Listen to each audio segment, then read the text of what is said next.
नमस्कार, जोहार। मैं योगेश योगी सर आप सभी का आपके अपने यूट्यूब चैनल अपना classroom for JPSC and JSSC में स्वागत करता हूं। दोस्तों, आज का सेशन करंट से लेके आपकी योजनाओं से संबंधित है और जो बजट आई है उसमें कौन कौन सी नई योजनाएं आई है इससे संबंधित बातें आज होगी। तो पूरे सेशन में बने रहें, क्योंकि इससे आपको योजनाओं से संबंधित प्रश्न और करंट से संबंधित प्रश्न दोनों ही हल हो जाएंगे और कई ऐसे भी एक्स्ट्रा प्रश्न हल हो जाएंगे जो किसी अन्य, जैसे कि कृषि के क्षेत्र से या पशुपालन के क्षेत्र से या ग्रामीण विकास के क्षेत्र से मान लें, या शहरी संरचना से या स्वास्थ्य से वगैरह से जो भी प्रश्न पूछे जाएंगे उन प्रश्नों का हल भी इस सेशन में आपको मिल जाएगा। तो अभी तक सब्सक्राइब नहीं किए हैं तो कर ले, आगे आपकी मर्जी। परंतु आज जो हम टारगेट ओरिएंटेड है यह क्लास, और इस टारगेट ओरिएंटेड क्लास में आपको जेपीएससी, जेएसएससी और जेटेट के उन सभी अभ्यर्थियों को मैं ध्यान आकृष्ट करना चाहूँगा कि ये सारी योजनाएं आपके लिए बहुत ही इम्पोर्टेंट हैं और यह करंट मुद्दों से संबंधित है, इसलिए झारखंड करंट अफेयर्स में भी आपको ये योजनाएं मदद करेंगी। तो चलते हैं सेशन की ओर। और सबसे पहले जो बजट पेश हुआ हमारा आपका 3 मार्च 2021 को हमारे माननीय वित्त मंत्री श्री रामेश्वर उरांव जी या डॉक्टर रामेश्वर उरांव जी और मुख्यमंत्री श्रीमान हेमंत सोरेन जी की जो भावनाएं हैं उन्हें दिखाई गई है और उन्हीं भावनाओं के अंतर्गत आप देख रहे हैं इन योजनाओं का कार्यान्वयन हुआ है और ये योजनाएं शुरू की जाएंगी। तो इन योजनाओं को हम अलग अलग पार्ट में बांट के उनसे संबंधित जो है क्या क्या योजनाएं आई हैं उसके बारे में हम यहाँ पर चर्चा करेंगे। तो सबसे पहले जो हेडिंग है वह नई योजनाएं हैं। 2020-21 की नई योजनाएं क्या क्या है और कौन कौन से क्षेत्र के लिए है यह जानेंगे। तो सबसे पहले हम कृषि क्षेत्र को दृष्टिगत करते हैं और कृषि क्षेत्र में सबसे जो पहली योजना, नई योजना अभी 2021 में लॉन्च की गई यह है 2021 की योजना जो लॉन्च की गई वह है समेकित बिरसा ग्राम विकास योजना। समेकित बिरसा ग्राम विकास योजना क्या है, इस योजना का प्रारूप और क्या इससे फायदे होने जा रहे हैं और आपको किस प्रकार से फायदा होगा, यह जानने के लिए आप यहाँ पर शुरू करें। इसमें कहा गया है कि प्रत्येक जिले का से 1 ग्राम का चयन या 1 से अधिक ग्राम का भी चयन होगा। किसमें? बिरसा समेकित ग्राम विकास योजना के अंतर्गत प्रत्येक जिले से 1 ग्राम या इससे अधिक ग्रामों का चयन होगा जो कि बिरसा समेकित ग्राम विकास योजना के अंतर्गत आएगा। इसमें किसान सर्विस सेंटर की स्थापना की जाएगी जो किसानों से संबंधित जो समस्याएं हैं उन्हें सुनेगी और किसानों से संबंधित जो समस्याएं हैं उनका निवारण करेगी। साथ ही साथ वह प्रशिक्षण देगी, उनको इस लायक बनाएगी कि वह अपने फसल को किस प्रकार से उपजाएं और किस प्रकार से विपणन करें, उनकी देखरेख किस प्रकार से करें, सही समय पर सही प्रकार से बीजों का और सही बीजों का सही खाद का किस प्रकार से चुनाव करें, मिट्टी के अनुसार जो मिट्टी है उसकी सर्वेक्षण की जाएगी और मिट्टी के सर्वेक्षण के आधार पर कौन सी फसल के लिए उपयुक्त वह मिट्टी है यह भी बताई जाएगी। यानी कि किसान सर्विस सेंटर जो होगा वह उनकी सारी समस्याओं का समाधान करेगा। कृषकों का इसमें प्रशिक्षण देने की बात कही गई है और उनके लिए बाजार का भी उपलब्ध करवाने की बात की गई है। यानी कि उनके लिए जो विपणन का माध्यम होगा, उचित बाजार जो होगा, उसके बारे में भी इस बिरसा जो ग्राम विकास योजना है इसके अंतर्गत आएगा। तो इसमें जो हमारे बजट है उसमें 61 करोड़ रुपए का प्रावधान किया गया है 2021-22 के बजट में। कितने? 61 करोड़ रुपए का 61 करोड़ रुपए का प्रावधान इसमें किया गया है बिरसा समेकित ग्रामीण विकास योजना के अंतर्गत। इसके बाद आते हैं हम कृषि से संबंधित एक और योजना आई है, वह है किसान समृद्धि योजना। किसान समृद्धि योजना है क्या?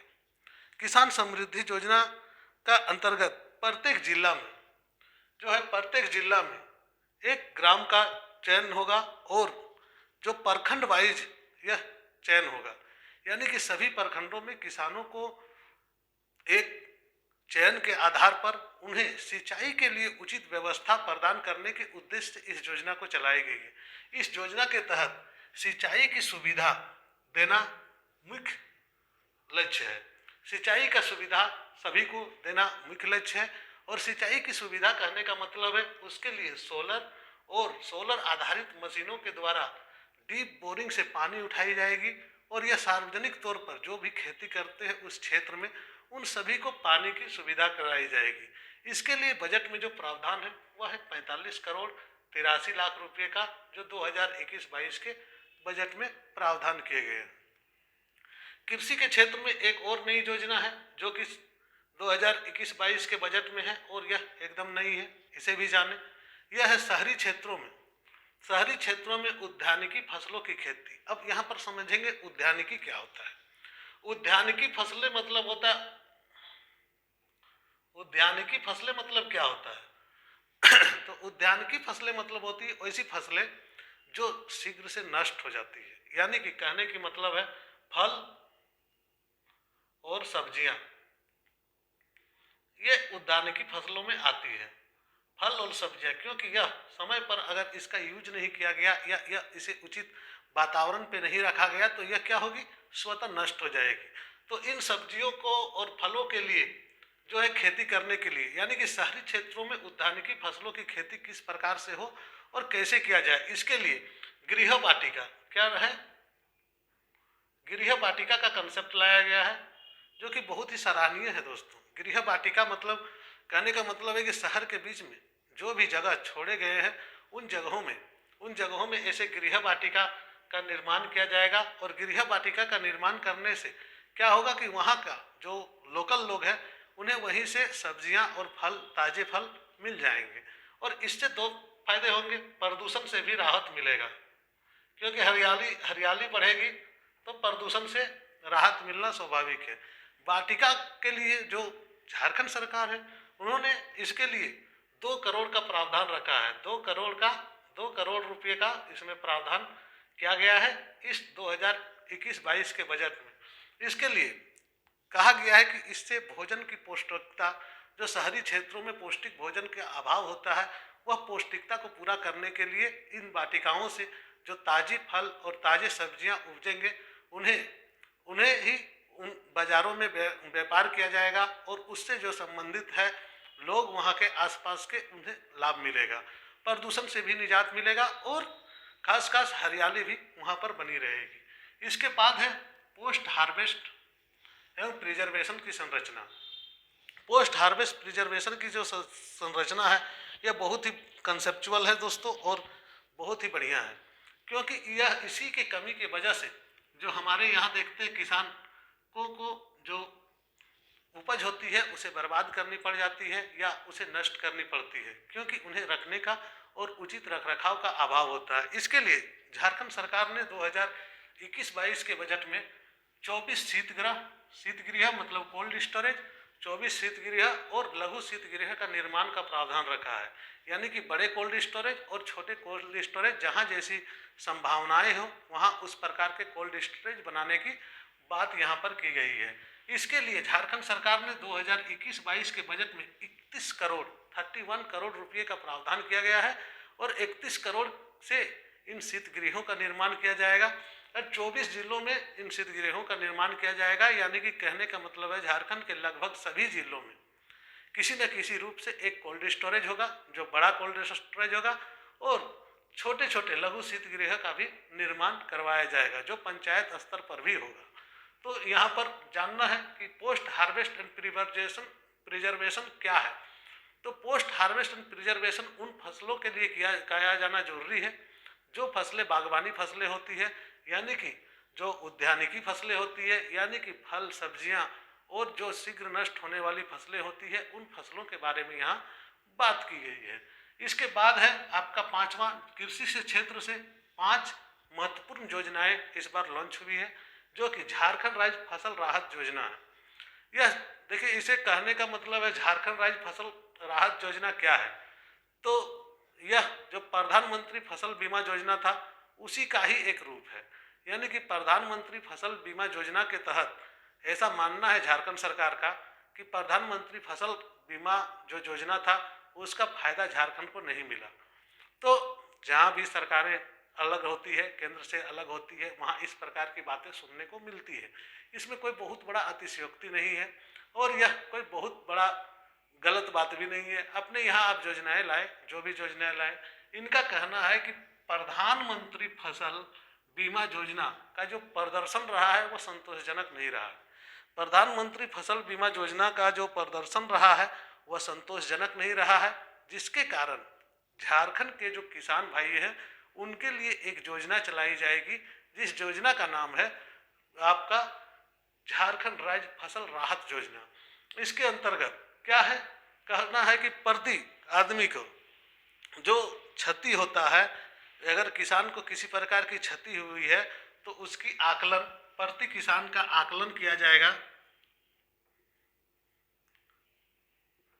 किया जाएगा और उन्हें उसके लिए क्षतिपूर्ति दी जाएगी। और यह पूरे फसल के सीजन में ही नहीं होगा, बल्कि कभी भी कोई भी फसल लगाया है तो अगर उन्होंने किसी प्रकार की क्षति होती है तो उनका आकलन करके उन्हें क्षतिपूर्ति के रूप में क्षतिपूर्ति देने का प्रावधान किया गया है। तो कृषि से संबंधित ये योजनाएं आपके लिए बहुत ही इम्पोर्टेंट है।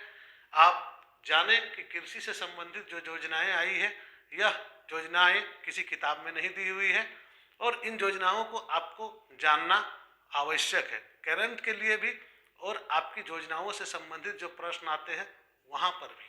तो ये आपका पहला हो गया कृषि से संबंधित। अब दूसरा हम जाएंगे पशुपालन से संबंधित। स्क्रीनशॉट ले लें। पशुपालन विभाग के अंतर्गत जो योजनाएं शुरू की गई है या जिन कार्यक्रमों को चलाया गया है इस 2021-22 में, उन योजनाओं के अंतर्गत सबसे पहली जो योजना है वह है गौमुक्ति धाम की स्थापना। यह गौमुक्ति धाम है क्या? इसके पहले गौमुक्ति धाम नहीं थी झारखंड में। गौमुक्ति धाम कहने का मतलब है कि जहाँ पर जो गौ है, हमारे गाय या बैल या जो भी इन संपदा के अंतर्गत आती है, उनके लिए अगर उनकी मृत्यु हो जाती है तो उनको सटीक ढंग से जो उनके अवशेष है उसका निपटारा किया जा सके और उन निपटारा को सही ढंग से यानी कि पवित्र तरीके से निष्पादन किया जा सके। तो यह गौमुक्ति धाम की स्थापना कहाँ होगी?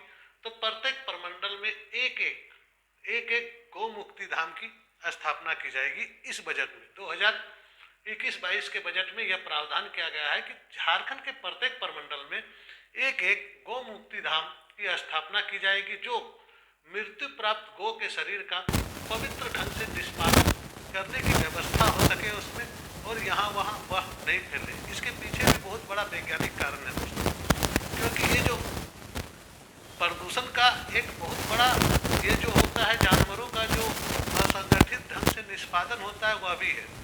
जानवर मर जाते हैं, जैसे जैसे पड़े रहते हैं, उससे दुर्गंध आता है और उससे समाज में और उससे आसपास का वातावरण प्रदूषित होता है।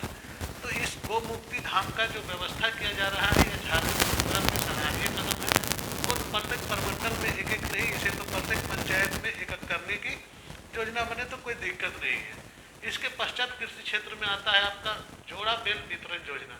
यह बहुत ही इम्पोर्टेंट है और पूछे जाने लायक है, यानी इसे मैं BBI अगर कहूँ तो कोई गलत नहीं होगा, क्योंकि कुछ योजनाएं ऐसी होती है जो झारखंड के लोगों के लिए फोकस करके बनाई गई है और झारखंड के आदिवासियों और सुदूरवर्ती ग्रामीण लोगों के लिए बनाई गई है, तो वह योजनाएं जो है बहुत ही इम्पोर्टेंट हो जाती है।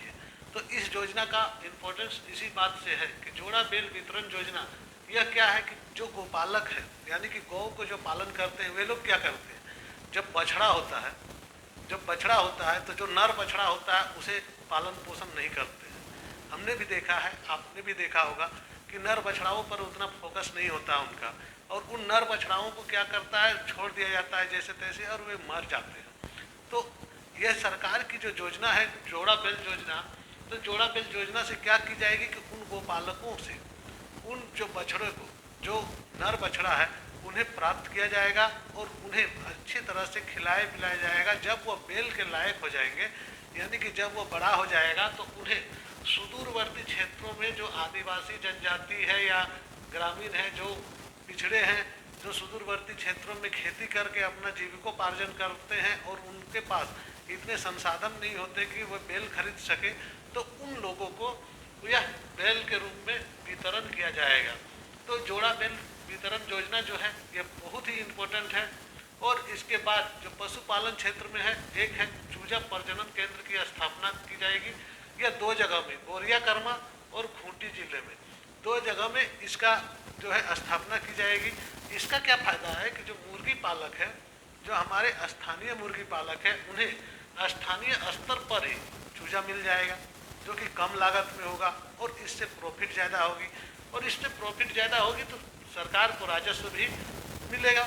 और यही है कि स्थानीय नस्ल की मुर्गी का उत्पादन में बढ़ावा देने के उद्देश्य से इस प्रकार की योजनाओं का मतलब बनता है। तो यहाँ पर चूजा प्रजनन केंद्र की स्थापना हुआ बोरिया कोरमा खूंटी में, और यहाँ पर मुर्गी पालकों को स्थानीय स्तर पर चूजा मिलेंगे, इसलिए यह स्थापना किया गया।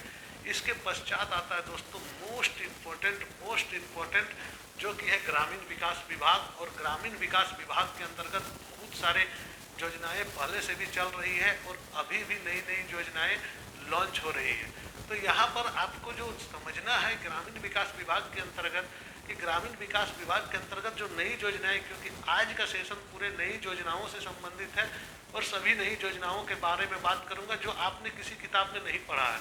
तो यहाँ जो है आशा जो है आजीविका संबंधन एवं हुनर अभियान, जो आप सुने थे हुनर होना चाहिए रघुवर दास सरकार के काल में, उसी के अंतर्गत जो आशा है ASHA आजीविका संवर्धन एवं हुनर अभियान आशा, इसके अंतर्गत अभी तक 20.8 लाख परिवारों को जोड़ा जा चुका है। और इस बजट में 2021 के बजट में 26 लाख अतिरिक्त को जोड़ने का प्रावधान किया गया है। और यह सबसे बड़ी बात है कि इसमें प्रशिक्षण होता है, अनुदान के तहत प्रशिक्षण होता है, और जो उपज होती है या जो भी उत्पादन होते हैं उन्हें एक ब्रांड नाम दिया गया है, जो प्लास ब्रांड है, जो कि बहुत ही इम्पोर्टेंट है दोस्तों आप लोगों के लिए।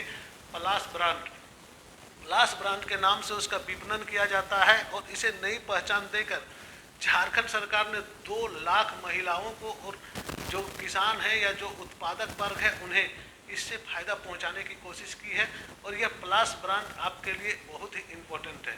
तो यहाँ पर आप देखेंगे कि इसका क्या है, अनुदान तथा प्रशिक्षण के द्वारा सखी मंडलों द्वारा निर्मित जो उत्पादन होगा, सखी मंडलों का निर्माण किया जाएगा। सखी मंडलों से जो निर्मित उत्पादों को एक ब्रांड दिया जाएगा जिसका नाम है प्लास ब्रांड, और इससे 2 लाख महिलाओं की आमदनी सुनिश्चित करने का लक्ष्य रखा गया है। यानी कि 2 लाख ग्रामीण महिलाओं को इससे आमदनी होगी। और इसके बारे में आपका जो आजीविका संवर्धन एवं हुनर अभियान है आशा, उसी के अंतर्गत इसे रखा गया है।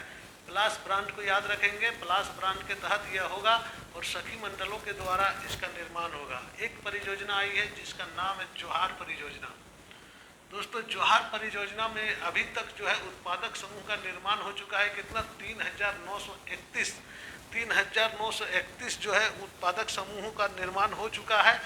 परंतु यह अभियान उत्पादक समूहों का निर्माण करने का जो अभियान है इसे और आगे बढ़ा जाएगा और 2021-22 में 4,000 का लक्ष्य रखा गया है। यानी कि 3,000 से ऊपर और अतिरिक्त 4,000 के लिए, इसके लिए 2,10,000 विभिन्न परिवारों को जोड़ने का लक्ष्य रखा गया है। तो जोहार परियोजना के अंतर्गत जो नया लक्ष्य है यह टारगेटेड है और यह ग्रामीण विकास विभाग का बहुत ही इम्पोर्टेंट है। और यहाँ से आपके प्रश्न हमेशा आते हैं, तो इन बातों को आप नहीं भूलें। ग्रामीण विकास विभाग के अंतर्गत अभी और योजनाएं हैं जो कि हम बात करेंगे, जैसे कि यहाँ देखेंगे ग्रामीण विकास विभाग में कई ऐसे योजनाएं हैं जो पहले से चलते आ रही हैं और उन योजनाओं को क्या किए हैं इन्होंने जो नया लक्ष्य निर्धारित किया है। तो यह इसलिए जरूरी हो जाएगा क्योंकि आपको डाटा से संबंधित प्रश्न भी पूछे जाएंगे। तो नया लक्ष्य क्या क्या निर्धारित किया है इन योजनाओं के बारे में, जो योजनाएं पहले से चली आ रही थी उस बारे में भी यहाँ से मैं चर्चा करते चलूँगा। तो पहला है जैसे कि फूलो झानो आशीर्वाद योजना। तो फूलो झानो आशीर्वाद योजना मुख्य रूप से यह योजना जो है आज से 4 महीने पहले ही लॉन्च हो चुकी थी। जब सरकार आई उसी समय इस योजना को लॉन्च कर दी गई थी। और यह योजना है जो ग्रामीण महिलाएं जो माड़ी बेचते थे, यानी कि जो चावल से निर्मित शराब का बिक्री करते थे, उन महिलाओं से संबंधित है। और वे जो उनका निर्माण करते थे और उनका विक्रय करते थे, उनकी जो है समाज में एक प्रतिष्ठा हो और उन्हें किसी अन्य रोजगार से जोड़ने के लिए सरकार द्वारा कदम उठाया गया था। जो हमारे फूलो झानो जो शहीद थे, यानी कि आपका फूलो झानो आशीर्वाद योजना के नाम से जाना गया है। यह महिलाओं से संबंधित है और ग्रामीण विकास विभाग के अंतर्गत आती है। इसमें क्या कहा गया है कि 15,063 महिलाओं को हड़िया, जो दारू का निर्माण होता है, चावल का जो हड़िया दारू होता है, वो हड़िया दारू के निर्माण एवं बिक्री से मुक्त कराकर उन्हें आजीविका के विभिन्न साधनों से जोड़ा जा चुका है। और शेष महिलाओं को भी जोड़ने का लक्ष्य इस बजट में 2021-22 के बजट में शेष महिलाओं को भी जोड़ने का लक्ष्य इसमें रखा गया है। इसके बाद आता है बिरसा हरित ग्राम योजना। दोस्तों, यह योजना भी पहले से चलती आ रही है और यहाँ पर इसमें पहले जो 2000 एकड़ का लक्ष्य रखा गया था, जिसमें आम और मिश्रित बागवानी की बातें की गई थी, तो उन्हें 2000 जो लक्ष्य रखा गया था एकड़ भूमि का, इसके विरुद्ध में 2600 एकड़ भूमि में यह कार्य हो चुका है। और इस काम की प्रगति को देखते हुए सरकार 2021-22 में इसे 25,000 एकड़ भूमि पर अतिरिक्त जो 25,000 एकड़ भूमि पर यह निर्धारित कर दी है, यानी कि लक्ष्य को बढ़ाया जाए। इसी तरह से बाबा साहेब भीमराव अंबेडकर आवास योजना है, जो पहले से ही चलती आ रही है और 32,244 आवास अभी तक स्वीकृत हो चुके हैं इस योजना के अधीन। और इस योजना का जो नया टारगेट है 2021-22 में 3,000 नए आवास का निर्माण करना है। तो इसमें कहा गया है कि जो निर्माण होगा उसके अंतर्गत जो है पक्का आवास की उपलब्धता इसमें ध्यान दी जाएगी। पक्का आवास की उपलब्धता सुनिश्चित करने के लिए 2020-21 में 4,22,215 आवासों के विरुद्ध अभी तक 3,35,307 आवास स्वीकृत हो चुके हैं। 3,35,000 जो है आवास स्वीकृत हो चुके हैं, यानी कि जो 37,981 आवास पूर्ण कर किए जा चुके हैं। और आगामी वित्तीय वर्ष में 2021-22 में यह जो है आपका लक्ष्य को टारगेट को कैच कर लेगा और इस प्रकार से यह अपने लक्ष्य को हासिल कर लेगा।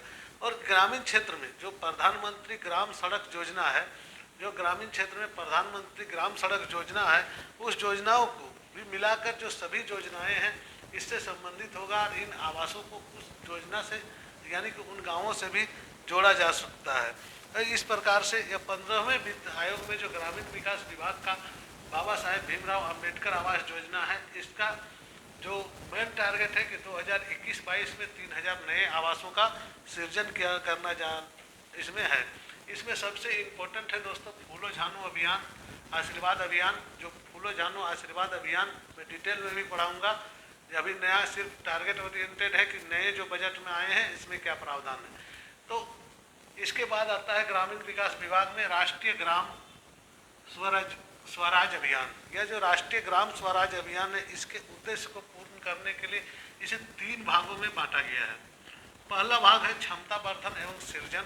इसके अंतर्गत ग्राम पंचायत का विकास योजना जो GPDP जो है उसके अंतर्गत क्या होता है, प्रशिक्षण होता है, प्रसार प्रचार होता है और मुद्रण और विपणन की जो कार्यक्रम है वह होती है। यहाँ पर जो क्षमता वर्धन है, ठीक है, प्रशिक्षण प्रसार प्रचार होता है। उसके बाद संस्थागत संरक्षण में क्या होता है कि पंचायत में संरक्षण केंद्र की स्थापना की जाती है और इसके लिए राज्य का जो पंचायत है और पंचायत भवनों का निर्माण, मरम्मत, प्रज्ञा केंद्र इत्यादि की जो स्थापना होती है इसी के तहत होती है। यानी कि संस्थागत संरचना के अंतर्गत पंचायत भवन जो है, पंचायत भवन, प्रज्ञा केंद्र और जो भी कार्य को हेल्प करे उन सभी का निर्माण इसी संस्थागत संरचना के अंतर्गत होता है। ई सक्षमता जो है इसका जो क्या पहलू है, तो इस सक्षमता का पहलू है सभी ऐसे जो भवन का निर्माण होगा, यानी कि जो संस्थागत संरचना का निर्माण होगा, उन सभी निर्माण को आपका कंप्यूटर बेस्ड करना है और कंप्यूटर उपस्करों के साथ इन्हें जोड़ के तीव्र इंटरनेट के माध्यम से इनके बाद जो है सूचनाएं आपको पहुंचाई जाएगी और सारे कार्य जो होंगे वह इंटरनेट के माध्यम से किए जाएंगे। यह है इस योजना का मेन टारगेट, यानी कि आपका जो इस क्षमता है और संस्थागत संरचना है और क्षमता वर्धन का जो सिद्धांत है, यह राष्ट्रीय ग्राम स्वराज अभियान के अंतर्गत आता है, जो कि केंद्र प्रायोजित कार्यक्रम है और केंद्र प्रायोजित कार्यक्रम को अपने ढंग से राज्य में लागू करने की यह व्यवस्था दी गई है। तो यहाँ तक आपने ग्रामीण विकास विभाग को देख लिया। ग्रामीण विकास विभाग से जो भी मुख्य जो टारगेट ओरिएंटेड थे वो सारी बातें आपकी हो गई। इसके बाद चलते हैं हम स्वास्थ्य में।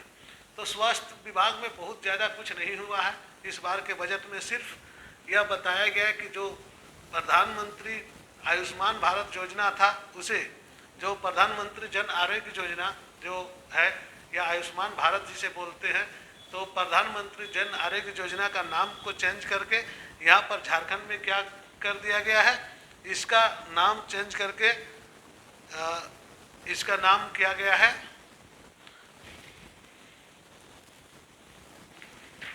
मुख्यमंत्री जन आरोग्य योजना। तो यह यहाँ पर इम्पोर्टेंट हो जाता है बस, और कुछ विशेष इसमें है नहीं। इस बार बजट में सर्वाधिक चर्चित अगर कोई योजना रही तो वह योजना रही मारांग गोम के जयपाल सिंह मुंडा पारदेशीय छात्रवृत्ति योजना। और यहाँ से प्रश्न आएगा क्योंकि बार बार इन बातों को चर्चा में लाया जा रहा है और अखबारों के माध्यम से भी, और सरकार भी इसमें बहुत ही सक्रिय निभा रही है, सक्रियता दिखा रही है। तो इसमें क्या है इसे जानना आपके लिए बहुत आवश्यक है। मारांग गोम के जयपाल सिंह मुंडा पारदेशीय छात्रवृत्ति योजना सबसे पहले तो अनुसूचित जाति के लिए, अनुसूचित जनजाति के लिए नहीं, अनुसूचित जाति के लिए है। और अनुसूचित जाति के लिए पूरे राज्य से 10 युवाओं का चयन होगा जो एक पैनल करेगी, और 10 युवाओं का चयन होगा। उन्हें देश के बाहर पढ़ने के उद्देश्य से, देश के बाहर पढ़ने के उद्देश्य से बाहर भेजा जाएगा। बाहर कहाँ? तो यूनाइटेड किंगडम और आयरलैंड जैसे देशों में, यानी कि 2 देश मेंशन है। और उनके जो चयनित विश्वविद्यालय हैं, जो झारखंड सरकार के अधीन जो चयन किया गया है जिन विश्वविद्यालय को, उन विश्वविद्यालयों में जैसे कि कैम्ब्रिज, ऑक्सफोर्ड, इन विद्यालयों में कौन कौन से कोर्स के लिए एमफिल, मास्टर और डिग्री प्रोग्राम के लिए एलिजिबल होंगे, उन्हें वित्तीय सहायता प्रदान की जाएगी। दोस्तों यह बहुत ही इम्पोर्टेंट है। मारांग गोम के जयपाल सिंह मुंडा पारदेशीय जो छात्रवृत्ति योजना है, इस योजना के तहत 10 अनुसूचित जाति के ऐसे विद्यार्थियों का चयन किया जाएगा जो उच्च शिक्षा हासिल करने के लिए विदेश में जाकर शिक्षा ग्रहण करना चाहते हैं, और शिक्षा ग्रहण करने के लिए जो यूनाइटेड किंगडम या आयरलैंड जाना चाहते हैं, जिसमें से कैम्ब्रिज और ऑक्सफोर्ड यूनिवर्सिटी में अगर उनकी एडमिशन होती है, जो कि प्रोग्राम मास्टर, एमफिल या फिर बैचलर्स का डिग्री के जो प्रोग्राम है, उन प्रोग्राम में अगर उनका चयन होता है तो सरकार उन्हें छात्रवृत्ति प्रदान करेगी। इस बार के बजट में अगर सबसे इम्पोर्टेंट कोई योजना आई है तो यही योजना है, और इस योजना को जो है आपको जानना बहुत ही आवश्यक है, क्योंकि यहाँ से प्रश्न पूछे जाने की संभावना बहुत अधिक है। तो आज के सेशन में यह बहुत जो नई योजनाएं थी और जो योजनाओं का आपका लक्ष्य निर्धारण किया गया था उस बारे में बात की गई। और आज का सेशन आपको कैसा लगा कमेंट करके बताएंगे। अगर सेशन को आगे और इंटरेस्टिंग बनाना चाहते हैं तो ज़्यादा से ज़्यादा वीडियोज को शेयर करें। जब तक सब्सक्राइबर मेरे बढ़ नहीं जाते हैं तब तक मैं लाइव आ नहीं पाऊँगा, यह यूट्यूब का रूल है। तो आपको अगर लगता है अच्छा क्लास तो लाइक, सब्सक्राइब और कमेंट करें और आगे शेयर करें। धन्यवाद दोस्तों, जोहार।